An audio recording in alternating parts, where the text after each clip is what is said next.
Olha, eu não quero ser o cavaleiro do apocalipse das lentes e dizer pra você aqui que as lentes como a gente conhece provavelmente vão deixar de existir nos próximos anos, porque elas vão. Na verdade, isso já tá acontecendo. Pronto, virei o cavaleiro do apocalipse das lentes, José. E é justamente por isso que nesse canal aqui eu já criei uma separação entre as lentes de verdade e as lentes que eu chamo de lentes de mentira.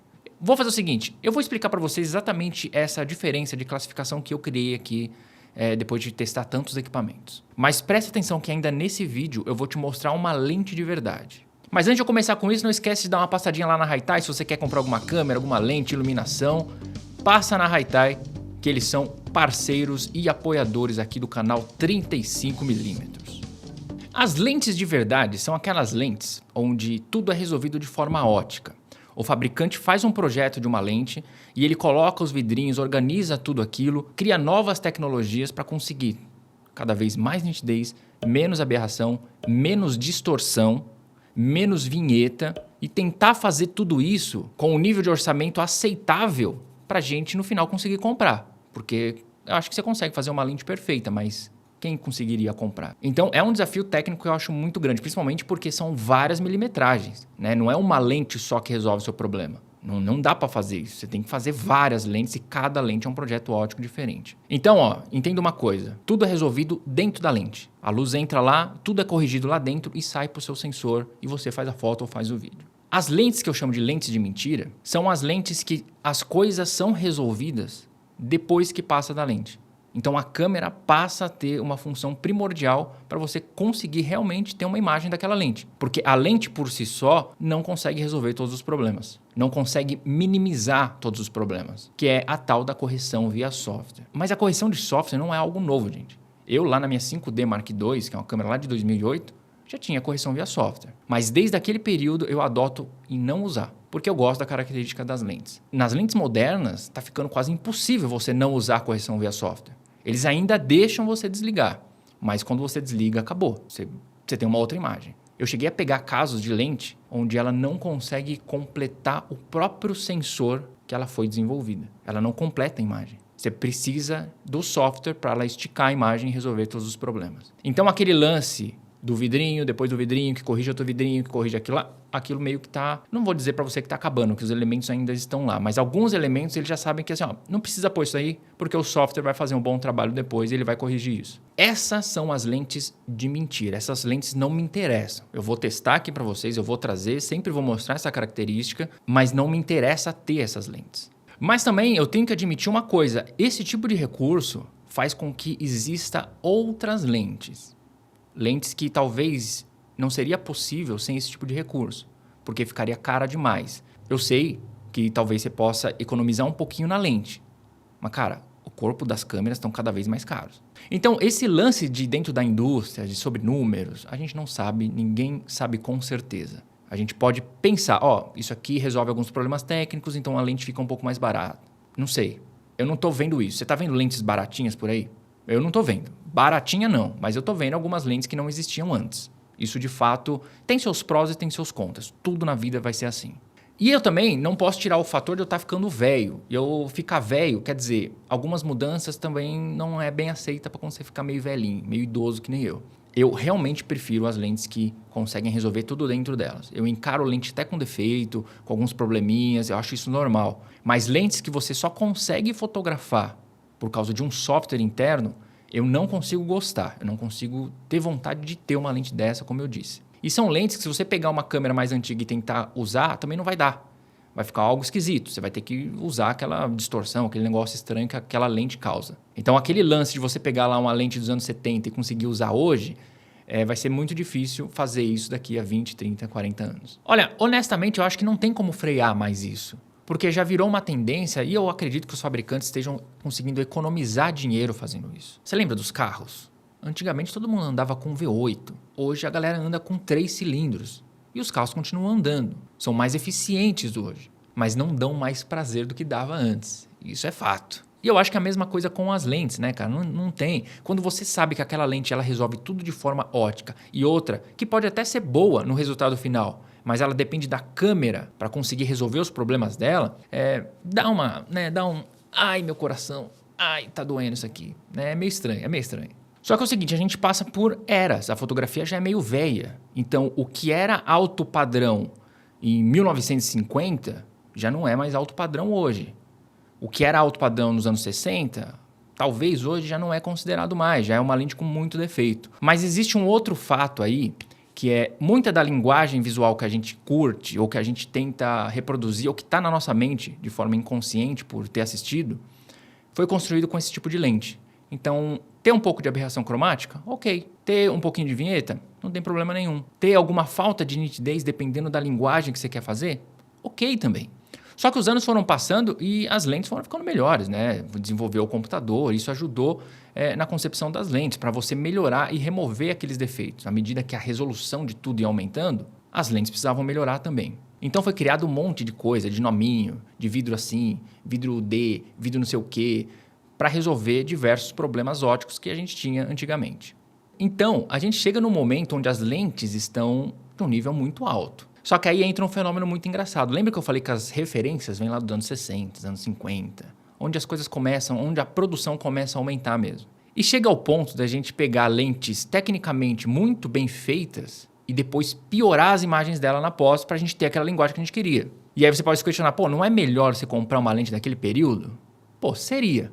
Mas normalmente as lentes de alto padrão daquele período custam pequenas fortunas hoje. E são lentes que têm ali seus defeitos ópticos, né?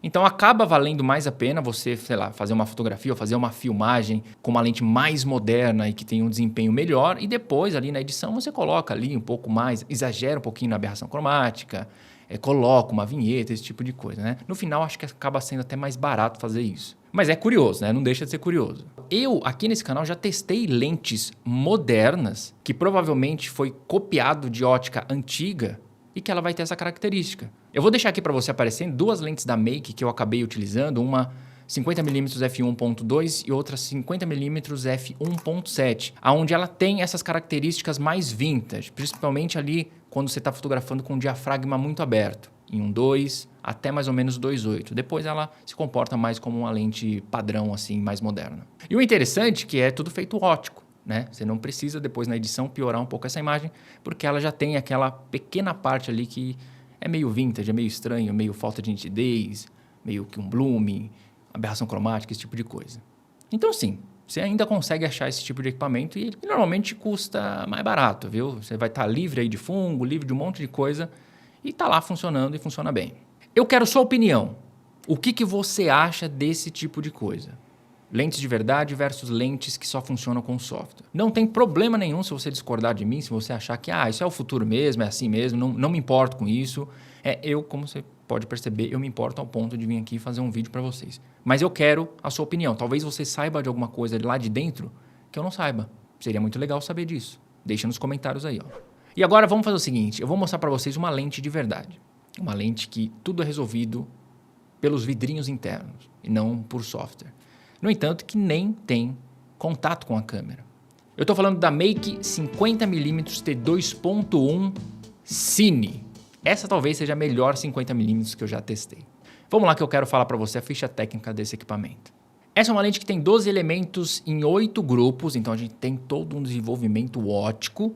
Possui 11 lâminas de diafragma e abertura máxima de T2.1 e abertura mínima de T22. Você sabe que o T é de transmissão, né? Então é algo mais preciso que na fotografia. O anel de foco, como ela é uma lente cine, é um anel longo, um anel de 330 graus. Isso ajuda muito na precisão, mas dificulta muito se você for usar ela na mão, por exemplo. Mas eu quero deixar bem claro, esse tipo de equipamento não foi feito para você usar na mão. A gente usa por falta de recurso. Mas o certo é você ter engatado nela ali um follow focus. Então você vai perceber que tanto o anel de foco quanto o anel de diafragma tem aquelas engrenagens que é para você engatar follow focus, que é um equipamento que serve para fazer isso de forma automática para você. Inclusive eu estou para receber um equipamento bem legal que vai potencializar isso, cara. Não vejo a hora que esse equipamento chega. Calma que vai ser da hora. Ela tem um foco mínimo de 60 centímetros e é uma lente inteiramente feita de metal. É um negócio lindo de ver. E eu pedi para a Make que me mandasse um mount PL, que é um mount mais focado ali naquelas câmeras cine, né? Por que eu pedi? Porque dessa forma eu consigo usar tanto na Sony quanto na Canon. Então ajuda aqui para fazer o review, para ver o desempenho dessa lente nos dois sistemas diferentes. E a Make também produz esses adaptadores, e eles fizeram questão de me mandar os dois aqui para usar tanto na Sony quanto na Canon, e tem drop filter, é sensacional esse adaptador. Esse tipo de adaptador é muito legal, que acaba eliminando o fato de você ter que colocar um filtro ND aí na frente da lente, porque ele já está no adaptador, você vai controlando com a sua mão, então você pode, sei lá, sair meio-dia e conseguir usar em abertura máxima ainda.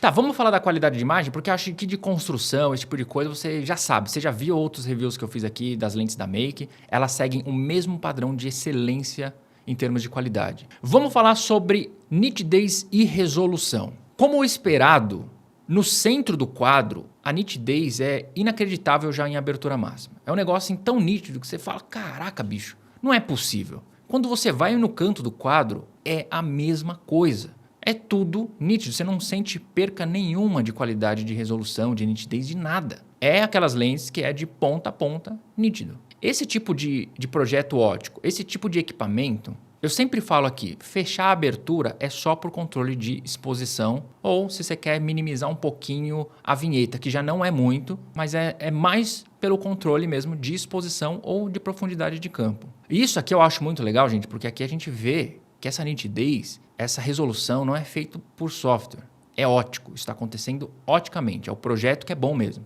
Cores e contrastes, a gente tem cores bem saturadas, eu não notei nenhum tipo de invasão, tanto para o amarelo quanto para o azul, então eu acho ela bem equilibrada em relação às cores. E no contraste é a mesma coisa, você não sente falta de contraste e nem se sente também que tem contraste demais. O que a gente pode colocar nesse tipo de projeto óptico é o equilíbrio. Por isso que eu acho que eu me apaixonei tanto por essas lentes cine, porque todas elas têm um nível de equilíbrio que eu não encontro na linha de fotografia. Por isso, essas lentes se transformaram nas minhas lentes favoritas, só que são muito mais difíceis de usar, tá? O desfoque é um absurdo. É um absurdo, é um desfoque assim equiparável com aquelas lentes 1.2 de fotografia. Só que não é só ser intenso, porque o desfoque é intenso, mas ele também tem que ser bonito. E para ele ser bonito, depende da ótica da lente. E essa lente tem um desfoque incrível. Eu acho que até hoje eu não peguei nenhuma lente cine onde o desfoque é ruim. Vocês lembram quando eu testei aquela 16mm da Make? Cine também? O desfoque daquela lente 16mm parecia um desfoque de 35. Eu lembro que eu mostrei uma foto que eu falei, cara, se eu falasse para vocês que eu fiz com uma 35mm, todo mundo iria acreditar.